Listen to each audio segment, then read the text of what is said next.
Falaremos, ao tratar de direito intertemporal, de noções que transcendem as preocupações da lei de introdução às normas do direito brasileiro, mas que podem eventualmente aparecer correlacionadas à LINDB ou então correlacionadas a temas específicos de determinadas disciplinas, em especial o direito civil e o direito penal. Dito tudo isso, vamos aos nossos conteúdos de hoje, principiando, como tem que ser, pelo princípio, pelo começo, pelas nossas noções introdutórias.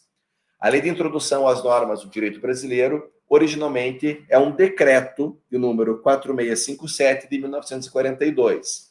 Lá atrás, a época do governo Vargas, a época do Estado Novo, a Lei de Introdução às Normas do Direito Brasileiro se chamava Lei de Introdução ao Código Civil, por um motivo bastante singelo, que está relacionado ao modelo de Estado, então, dominante no ideário dos juristas e no ideário da política nacional também, versus o modelo de Estado predominante no contexto contemporâneo. Me refiro aqui a noções que não importam para um concurso, não importam para um exame nacional, mas podem importar para a cultura de todos nós, para o repertório jurídico de todos nós, aquelas noções ou aqueles modelos de Maurício Fioravanti e Pietro Costa, que nos falam do Estado jurisdicional, do Estado de Direito e do Estado constitucional. A ideia de lei de introdução ao Código Civil faz sentido num contexto constitucional com um constitucionalismo muito fraco, num contexto de Estado de Direito.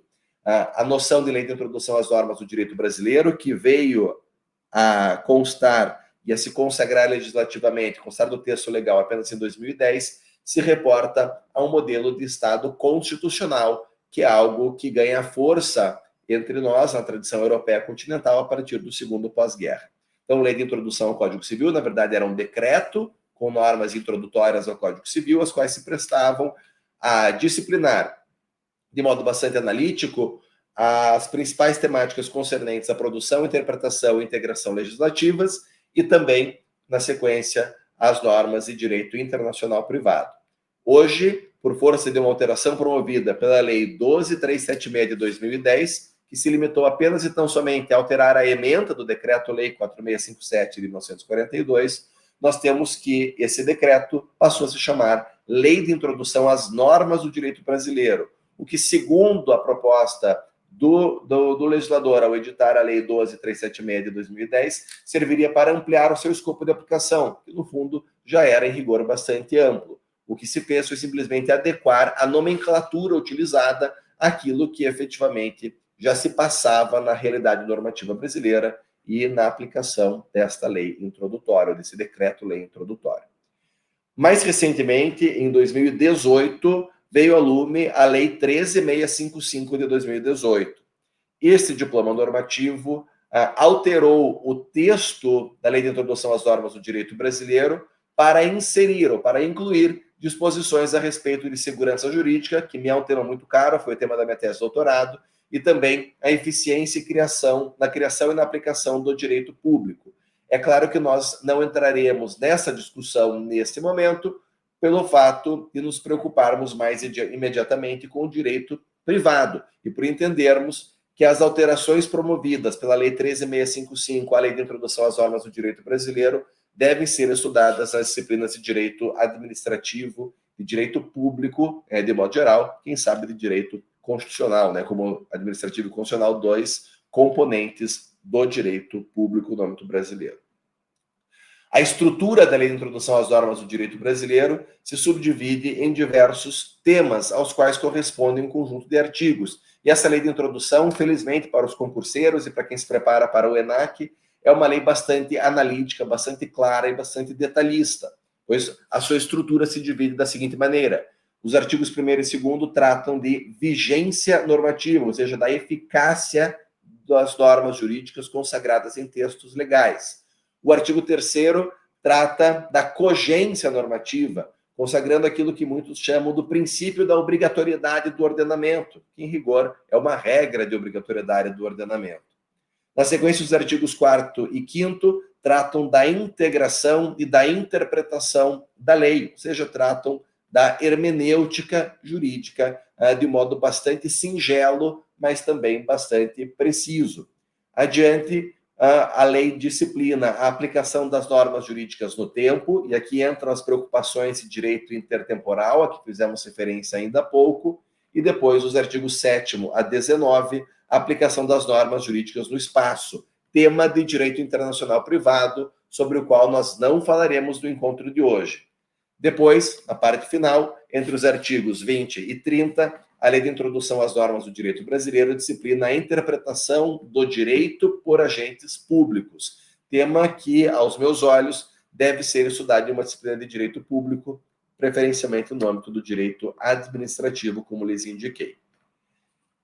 Seguindo a estrutura da lei, vamos começar a tratar da vigência normativa ou da eficácia das normas jurídicas. Nós sabemos, isso não é exatamente um tema disciplinado pela Lei de Introdução, mas necessário para que entendamos a vigência normativa por ela disciplinada, que os textos normativos consagrados na lei, que é a fonte por excelência do direito na tradição europeia continental, não nascem ex abrupto e não são produto da vontade do soberano. Nós vivemos em um contexto de democracia representativa, estruturado por um sistema bicameral que depende da sanção presidencial para chancelar e sancionar o trabalho das casas legislativas.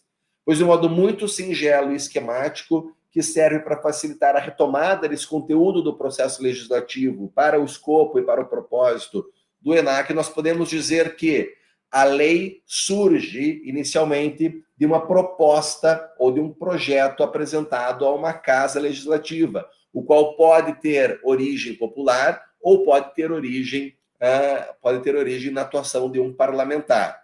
Uma vez proposta, veiculada a proposta legislativa, ela é submetida à deliberação na casa iniciadora, que pode ser a Câmara dos Deputados ou o Senado da República.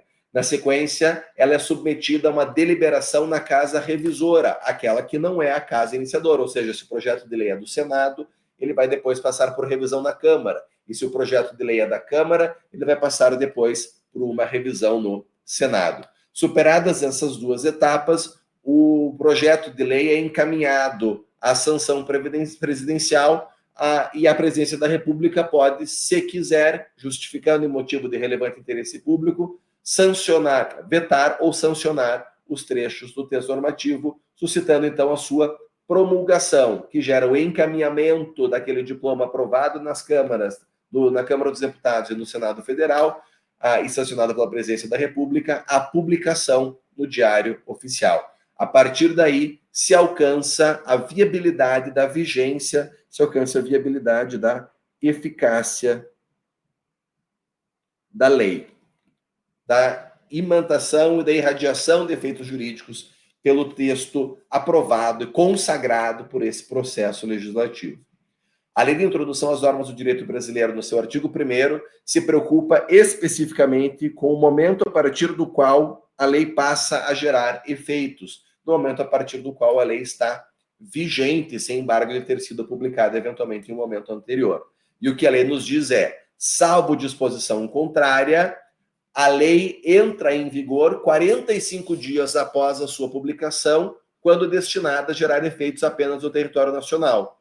Quanto à eficácia que ela eventualmente venha a ter em estados estrangeiros, a eficácia depende de uma vacácio, de um interregno de 3 meses. Veja que o legislador não fala em 90 dias, ele fala em 3 meses, portanto, é essa unidade de tempo que deve ser considerada para eventual resposta a uma questão sobre este tema. Esse período, esse interregno no qual a lei, embora publicada, ainda não entrou em vigor, é o período chamado de vacatio legis. Vacatio legis, o interregno, o lapso temporal compreendido entre a publicação da lei, após a promulgação e a sanção presidencial, e o início da sua eficácia jurídica.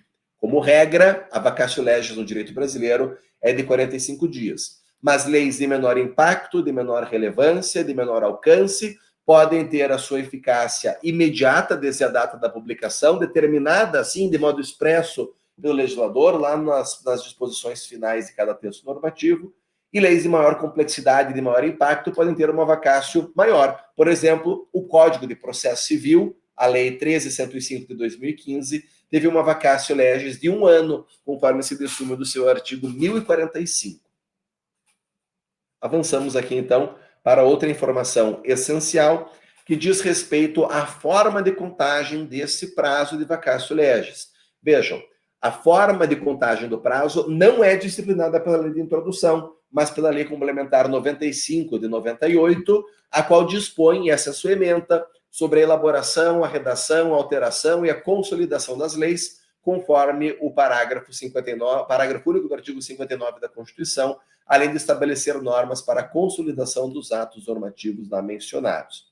Pois esta lei complementar, no parágrafo 1º do seu artigo 8º, nos diz que a contagem do prazo para entrada em vigor das leis que estabelecem período de vigência far-se-á com a inclusão da data da publicação e do último dia do prazo, entrando em vigor no dia subsequente à sua consumação integral. Norma específica de contagem de prazo para entrada em vigor de leis, portanto, a norma que comporta uma atenção especial no contexto da preparação de vocês para o ENAC, para as provas de concurso ou de teste seletivo e também, é claro, para as provas da vida. Uma pergunta e uma questão muito interessante que pode surgir a partir daí, que é respondida com bastante eloquência pela lei de introdução das normas do direito brasileiro, é a seguinte: o que acontece se uma lei for alterada após a sua publicação, mas antes do início da sua vigência? O que acontece se houver uma alteração na lei publicada durante a sua vacatio legis? Essa questão é respondida da seguinte maneira pelo artigo 2º da lei de introdução às normas do direito brasileiro. Se a alteração ocorrer antes da vigência, ela interrompe o prazo da vacatio legis, o qual deve ser, então, reiniciado, salvo disposição em contrário pela lei que promove a alteração no texto. Se, no entanto, a alteração no texto legal se der depois do início da vigência da lei, aí nós teremos uma lei nova, sujeita à regra definida pelo legislador no seu respectivo texto para o início da sua vigência, ou seja, a vacatio por ele estabelecida, ou então aquela definida pela lei de introdução, que é de 45 dias.